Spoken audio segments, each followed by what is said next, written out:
It can be beetles that come off a cactus. It can be the dried urine of a cow, little insects that grow on an oak tree, a chunk of lead that's soaked in vinegar. It's truly amazing.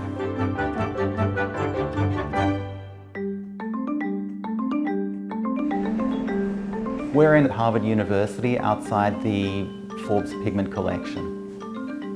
Pigment is a very small particle of coloured material that is mixed in with a binding medium. The pigment gives paint its colour. The Forbes pigment collection has been brought together over several decades. We have around 2,500 pigments. We have a lot of very unusual and very rare colours. So this is, I think, one of the more unusually named pigments. It's called dragon's blood. It doesn't come from dragons, it comes from rattan palms, and it gives a very bright red pigment. The unusual aspect of mummy has to do with its source rather than the colour itself. And that comes from Egyptian mummies. And it's the resin that's applied to the outside of the bandages. I think the rarest colour that we have is actually an entire ball of Indian yellow.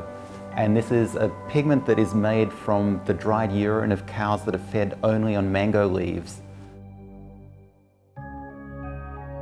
If you're looking at a work of art and you want to understand what is original and what's a restoration, you will take a tiny sample of pigment and analyse it. A lot of the pigments are actually toxic, so you don't want to handle the pigments and then go out to lunch. There's a green called emerald green that has an arsenic centre to it.